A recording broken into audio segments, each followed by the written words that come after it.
रविशंकर प्रसाद जी ने एक सवाल का जवाब नहीं दिया कि वो भारत के युवाओं की नौकरियां पाकिस्तानियों को क्यों देना चाहते हैं।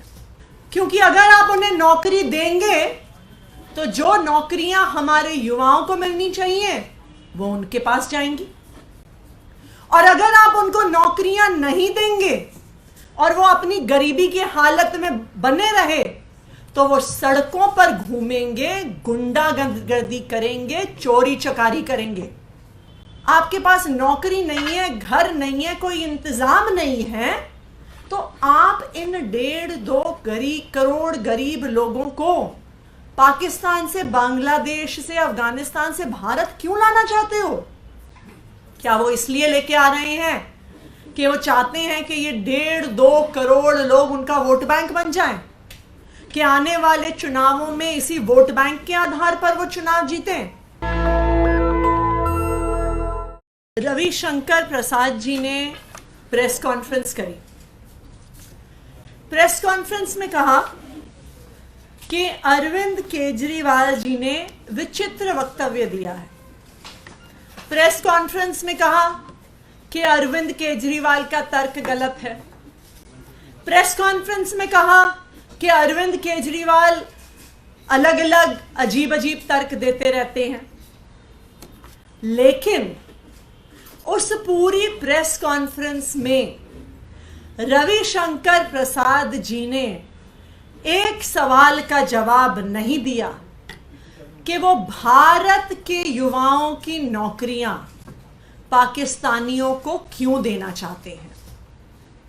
रविशंकर प्रसाद जी ने बहुत बड़ी बड़ी बातें करी, लेकिन उन्होंने इस सवाल का जवाब नहीं दिया कि जब हमारे देश में बेरोजगारी चरम पर है, युवाओं की बेरोजगारी का दर 25% है, फ्रेश ग्रेजुएट्स की बेरोजगारी का दर 42% है, तो जो थोड़ी बहुत नौकरियां इस देश में हैं वो उन्हें पाकिस्तान, बांग्लादेश के लोगों को क्यों देना चाहते हैं? मैं आज भारतीय जनता पार्टी से ये पूछना चाहती हूं कि क्या सीएए का कानून आने से भारत में पाकिस्तान से, बांग्लादेश से, अफगानिस्तान से गरीब लोग आएंगे कि नहीं आएंगे? मैं भारतीय जनता पार्टी से यह पूछना चाहती हूं कि अगर ये गरीब लोग आते हैं और अगर आप पाकिस्तान, बांग्लादेश, अफगानिस्तान में गरीब लोग जो अल्पसंख्यक हैं, जिनके लिए ये सीएए का कानून है, उनकी अगर संख्या देखिए तो ऐसा कहते हैं 3-4 करोड़ के आसपास हैं। तो मैं भारतीय जनता पार्टी से ये पूछना चाहती हूं कि अगर इसमें से 1.5-2 करोड़ लोग भी भारत में आ जाते हैं तो भारतीय जनता पार्टी इन्हें कहां रखेगी? इन्हें कहां पे घर देगी? इन्हें कहां पे रहने की जगह देगी? क्या वो हमारे मोहल्ले में, हमारे कॉलोनियों में झुग्गी डाल के नहीं रहेंगे? क्या भारतीय जनता पार्टी के पास 1.5-2 करोड़ घर मौजूद हैं क्या उनको देने के लिए? नहीं है। वो दिल्ली में झुग्गी डालेंगे, वो मुंबई में झुग्गी डालेंगे, वो कलकत्ता में झुग्गी डालेंगे, वो बेंगलोर में झुग्गी डालेंगे, वो देश भर में अलग अलग शहरों में झुग्गी डाल के रहेंगे। आप कहते हैं कि हमारे देश की युवाओं की नौकरियां खतरे में नहीं है, तो आप बता दीजिए कि जो ये 1.5-2 करोड़ लोग आएंगे, आप उन्हें नौकरी देंगे कि नहीं देंगे? क्योंकि अगर आप उन्हें नौकरी देंगे तो जो नौकरियां हमारे युवाओं को मिलनी चाहिए वो उनके पास जाएंगी, और अगर आप उनको नौकरियां नहीं देंगे और वो अपनी गरीबी की हालत में बने रहे तो वो सड़कों पर घूमेंगे, गुंडागर्दी करेंगे, चोरी चकारी करेंगे। तो अगर आप उन्हें नौकरियां देते हैं तो हमारे युवाओं की नौकरियां जाती हैं, नहीं देते हैं तो लॉ एंड ऑर्डर और सिक्योरिटी की सारी परिस्थिति बिगड़ जाएगी। तो जब ऐसी परिस्थिति है कि ना आपके पास उनको देने के लिए घर है, ना नौकरी है, ना आपके पास, अगर गरीब लोग वो आ रहे हैं, ना आपके पास उनको कोई रखने की व्यवस्था है। आपके पास अपने देश के युवाओं के लिए नौकरियां नहीं है जो आप उनको दे देंगे। जो बिगड़ेगी लॉ एंड ऑर्डर सिचुएशन, उसका आपके पास जवाब नहीं है। तो मैं भारतीय जनता पार्टी से पूछना चाहती हूं कि अगर आपके पास नौकरी नहीं है, घर नहीं है, कोई इंतजाम नहीं है, तो आप इन 1.5-2 करोड़ गरीब लोगों को पाकिस्तान से, बांग्लादेश से, अफगानिस्तान से भारत क्यों लाना चाहते हो? आप पहले अपने देश की तो समस्याएं सुलझाइए। आप अपने देश से तो गरीबी दूर करिए, आप अपने देश से महंगाई दूर करिए, आप अपने देश से बेरोजगारी दूर करिए, उसके बाद आप किसी और को लाने का सोचिए।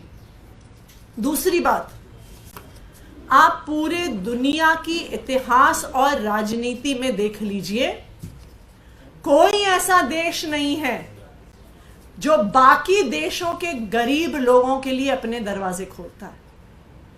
पूरी दुनिया में तकरीबन अमीर से अमीर देश हो, वो कोशिश करते हैं कि किसी और देश से गरीब लोग उनके देश में ना आए, क्योंकि फिर उनकी जिम्मेदारी हो जाती है, उनको घर देने की जिम्मेदारी हो जाती है, उनको नौकरी देने की जिम्मेदारी हो जाती है, लॉ एंड ऑर्डर की सिचुएशन मेंटेन करने की जिम्मेदारी हो जाती है। तो भारत को ऐसी क्या आन पड़ी है, भारतीय जनता पार्टी को ऐसी क्या आन पड़ी है, मोदी सरकार को ऐसी क्या आन पड़ी है कि वो बाकी देशों से गरीबों को भारत में लेके आ रहे हैं? क्या वो इसलिए लेके आ रहे हैं कि वो चाहते हैं कि ये 1.5-2 करोड़ लोग उनका वोट बैंक बन जाएं, कि आने वाले चुनावों में इसी वोट बैंक के आधार पर वो चुनाव जीतें? क्योंकि और कोई लॉजिक तो समझ में नहीं आ रहा है। मैं भारतीय जनता पार्टी से यह भी पूछना चाहती हूं कि पिछले कुछ सालों में जो 11 lakh professionals, businessman, high net worth individuals Bharat छोड़कर, भारत की नागरिकता छोड़कर इस देश से बाहर चले गए हैं, आप उनको वापस लाने का क्यों नहीं प्रयास कर रहे? क्योंकि अगर हाई नेटवर्थ इंडिविजुअल्स आएंगे, बिजनेसमैन आएंगे, प्रोफेशनल्स आएंगे, भारत की इकोनॉमी में इन्वेस्ट करेंगे, तो देश की अर्थव्यवस्था बढ़ेगी, नौकरियां बढ़ेंगी, महंगाई कम होगी। लेकिन आज मोदी सरकार को ऐसा लगता है कि सिर्फ अपने वोट बैंक की चिंता है, उन्हें भारत के युवाओं की चिंता नहीं है, उनकी जाती हुई नौकरियों की चिंता नहीं है, उनके भारत के लोगों की सेफ्टी और सिक्योरिटी की चिंता नहीं है, उनको सिर्फ अपने वोट बैंक की चिंता है। दिल्ली में जब चुनाव होते हैं और पिछले कई सालों से, तो हर बार अनऑथराइज्ड कॉलोनीज के रेगुलराइजेशन की बात होती है। पहले कहा जाता था कि जो 2005 तक बनी है उनको रेगुलराइज कर देंगे, फिर अगले चुनाव में कहते हैं नहीं 2005 नहीं, जो 2010 तक बनी है उनको रेगुलराइज करेंगे। फिर 5 साल बाद अगला चुनाव आता है, फिर कहते हैं नहीं 2010 तक जो बनी है उनको रेगुलराइज नहीं करेंगे, जो 2015 तक बनी है उनको रेगुलराइज करेंगे। तो ये तो हर चुनाव के साथ ऐसे कानून बदले जाते हैं, तारीखें बदली जाती हैं। अगर एक बार भारत ने पाकिस्तानियों, बांग्लादेशियों, अफगानिस्तानियों के गरीबों को भारत में नागरिकता देने का रास्ता खोल दिया, तो बाकी लोग क्यों नहीं आएंगे? अगर उन्हें पता चल जाएगा कि आज नहीं तो कल हमें भारत में नागरिकता मिल जाएगी, तो वो बॉर्डर पार करके किसी तरीके से आएंगे। वो किसी को पैसे दे के, किसी के ट्रक में बैठ के, किसी के गाड़ी में बैठ के, घुसपैठियों के तौर पे किसी ना किसी तरीके से आएंगे, क्योंकि उन्हें पता है कि आज नहीं तो कल भारत सरकार हमें दे देगी सिटीजनशिप। तो ये तो एक शुरुआत है, जिसमें अभी तक की जो 2014 की डेट दी गई है, 5 साल बाद वो 2014 से 2019 हो जाएगा, 2019 से 2024 हो जाएगा। एक बार इसका रास्ता खुल गया तो चुनाव दर चुनाव में ये क्यों आगे नहीं बढ़ेगी तारीख? चाहे बांग्लादेश हो, चाहे पाकिस्तान हो, चाहे अफगानिस्तान हो। ये तीनों देश बहुत गरीब देश हैं। तो अगर कोई वहां से अपना देश छोड़ के आ रहा है तो ये स्वाभाविक बात है कि वो गरीब ही होंगे। अगर किसी के पास अपना चलता फिरता बिजनेस हो, सब कुछ ठीक ठाक हो, तो कोई अपने देश को आसानी से छोड़ के नहीं आएगा। इसलिए ये स्वाभाविक बात है कि जो आ रहे हैं भारत में वो गरीब ही आ रहे हैं। दूसरी बात, ये भारतीय जनता पार्टी कह रही है, सिर्फ मौखिक तौर से कह रही है कि जिनका रिलीजियस परसिक्यूशन हुआ है। आप कानून उठाइए, कहां पे लिखा है उसमें?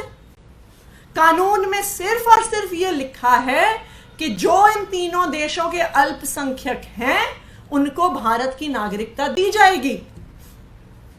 तो अगर भारतीय जनता पार्टी बार बार ये कह रही है कि जिनका परसिक्यूशन हो रहा है तो कानून में है क्यों नहीं?